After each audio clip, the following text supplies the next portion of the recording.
What is up, guys?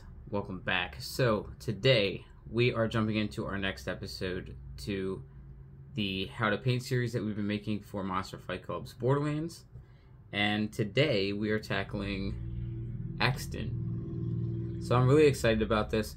Now I'm trying to debate if I should do Axton and the turret in this video. He does have his turret. Depending on time, I will see if I can do both in the same video, but if I cannot, then this will be tomorrow's video, because I have to do some shit tonight, so I gotta basically see if I can squeeze this turn in. This is a bigger turn, so like I know for sure that when I do Roland's turn, look at this, I could do that all day. That compared to this, yeah, there's a big difference there.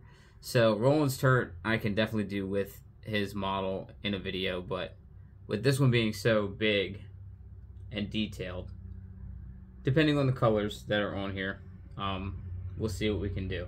But what we're gonna do is we're gonna focus straight on Axton. Okay, so let's go over to the internet and find ourselves some references to best paint Axton today.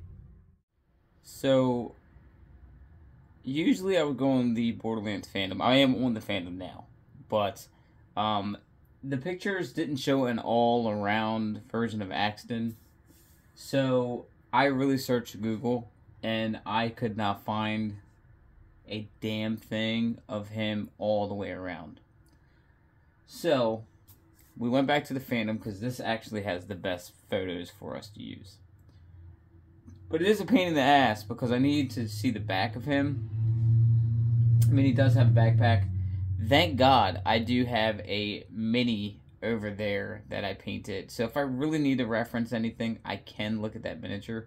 But I don't really see anything too specific on here. So he has green pants. He has the paneling on his like the hazard paneling on his leg, which is fine.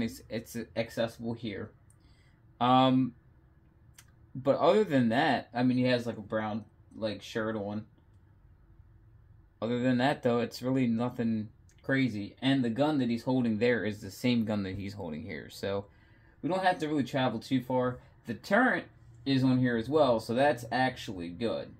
So we have something to actually refer to with the turret.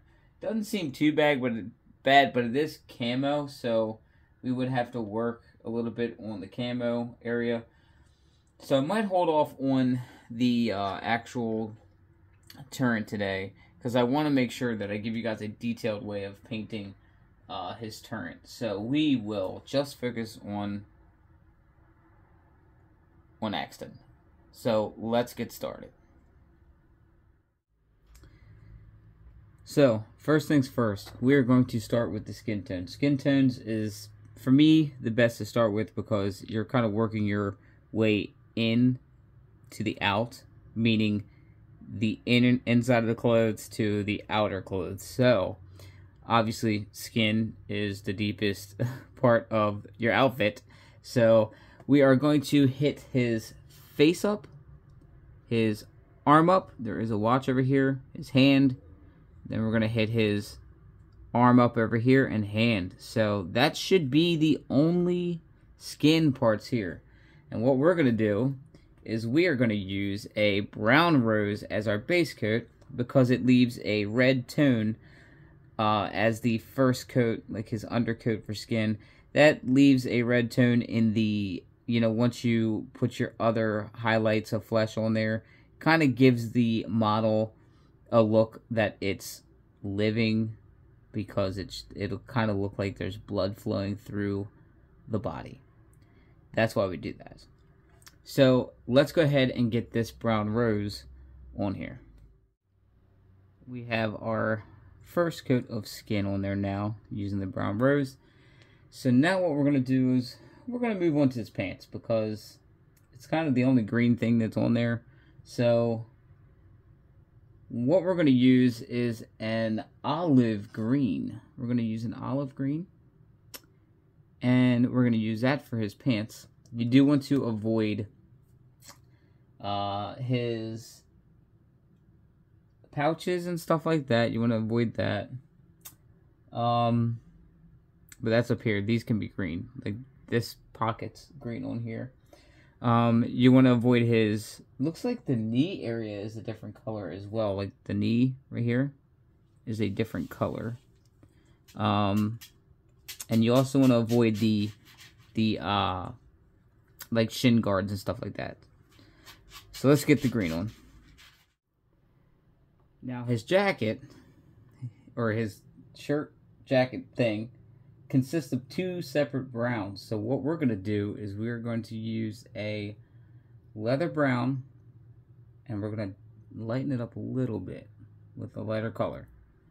And then I'm going to lighten it up even more for the lighter parts of his outfit. So top half has to be darker, bottom half has to be lighter. His hair is also brown, so maybe we can get that in there. We might just use a speed paint for the hair. And his backpack, I'm just painting that bitch brown. I think that the backpack on the other miniature is brown, and I think what I've seen online was just brown. I just can't get a image of him just like that. What the hell? So let's go ahead and do our browns. So I have literally been scouring the internet for better pictures of Axton, and I cannot find any. And it's bugging the shit out of me. So I really do only have this one image to actually refer to. So I noticed that his straps, like his straps and like backpack straps and certain straps on them, the rim of this, that's like a darker color, like almost like a black. Even this is actually kind of dark too. We're not going to use a black for that though, because we want that to stand out a little bit. So we're going to do the straps and stuff with the Tenebrow Basalt Gray mix. I'm going to hit this with a Basalt Gray so that when I do hit a glaze of Gravelord Gray on there, it'll darken it down and that'll be okay. The gun seems to be just like a metallic gun all around. There is a star on it though, so I'm going to try to paint that star on the clip down here. I have a couple spots that would be like a warm gray. Maybe not even a warm gray, maybe like a silver gray. That we're going to have to hit up with a metallic over top of that too, before glazing. So what we're going to do is we're going to do the Tenebrow Basalt Gray mix first. We're going to put them on the straps and stuff. And then after that, we're going to use the Basalt Gray, and we're going to hit up stuff like, we're going to hit the gun up. We are going to hit that with a metallic, but we're going to hit it up with a Basalt Gray first. We're going to hit this shoulder piece over here as well. We're going to hit that up. And we're also going to hit up some of the leg area. I'm going to do that in a Basalt Gray, because we don't want to keep it too light, and we don't want to keep it dark as hell either. So that's what we're going to do. So we're going to work on the grays right now, and then I'll come back and record a little bit before I put this silver gray on, because I think that would actually help the boot area a lot. Okay, we have the Tenebrow Basalt Gray on here. I did do the stripes on his leg there, getting that ready for the yellow that we have to put on there. We have to now go to a silver gray, and the silver gray is just going to be a base coat of the shinier points of metal that we have.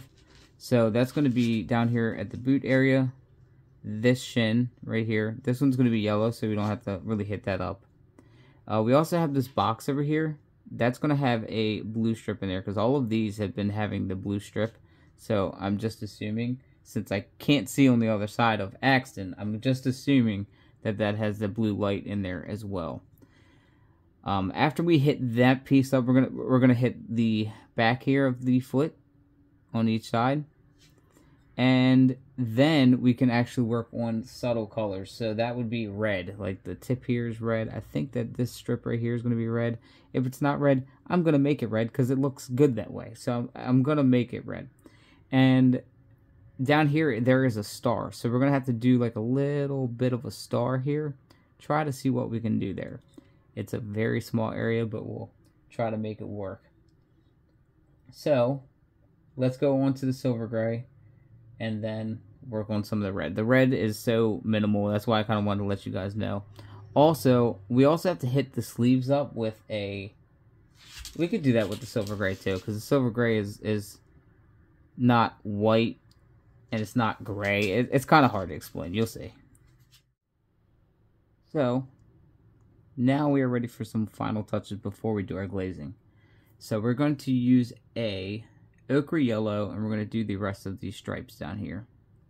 That's the only spot we're really going to put any yellow on.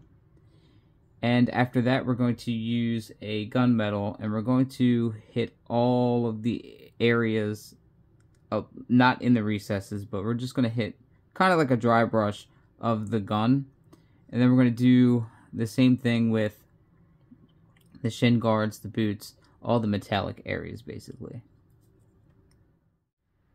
Okay, so all of the colors are on there. This is the part of the model that looks like a turd. So, don't fret, trust the process.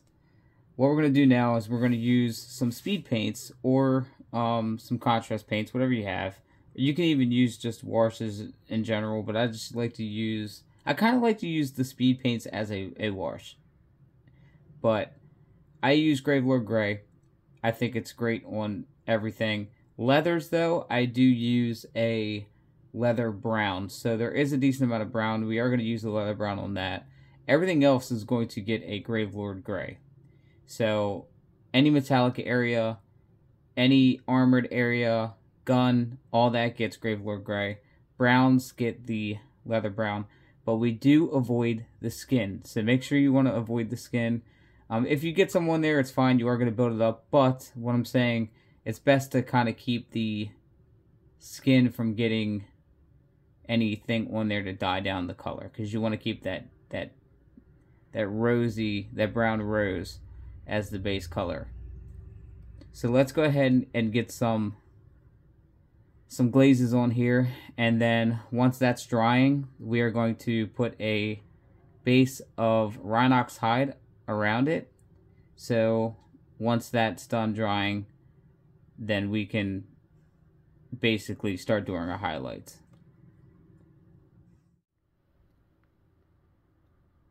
It's coming together. We have our glazes on. They're still kind of drying right now, but and the base is now drying. So what we're going to do is we're going to come back through with the same colors, because now that it's died down, it kind of made all the colors we already put on darker, so then they will be lighter, so we can highlight with the same colors. And then we're going to build up the skin. We're going to go from the brown rose we did have, then we're going to use a beige red, and then a mix of beige red and pale sand to kind of just do like really simple highlights, like above the eyes and the bridge of the nose and the higher parts of the fingers and stuff like that. You guys will see. And here is Axton fully painted and ready to hit the tabletop. I am a huge Axton fan. He is my main character for Borderlands 2. So painting this was a joy, of course. But I think that the most fun miniature that is going to be more fun is actually Gage. She has a lot of stuff going on with her. But Axton here, perfect. I think this is a really cool model. He's also quite simple because he looks like he's just straight out of doll, basically. So, just like military stuff. I'm trying to save Roland for last because Roland is my favorite character. But Axton, he's like my second favorite character. So, I did enjoy this a lot. if today's video helped you out in any sort of way with painting your Axton, which I think I did pretty good here, be sure to leave this video a huge like and subscribe if you haven't already. Also, if you have a hard time painting or are new to painting and you're kind of like scared to do it, just pick up a brush, try it out. Practice makes perfect. If you know anybody that is trying to paint these miniatures for the Mr. Torgue's Arena Badassery and they are in the same situation, share my videos with them. Hopefully it'll push them in the right direction to actually paint their miniatures. This is what these videos are for, just to give you guys an idea, kind of like a step-by-step way of how I did it, but also a way to push you guys into painting your miniatures. You don't have to paint these miniatures the way they look. Don't think that you have to paint these exactly the way that I'm doing it. I do it that way because I play Bunkers and Badasses and I want them to stand out as the characters they are. But if you want your Axton to be blue or red, fucking do it. You can play so many different costumes in Borderlands 2, it doesn't matter. So paint things the way you want to paint it and have fun while doing it. So as always, thank you guys for checking out this video, and I'll catch you all in the next one. Bye.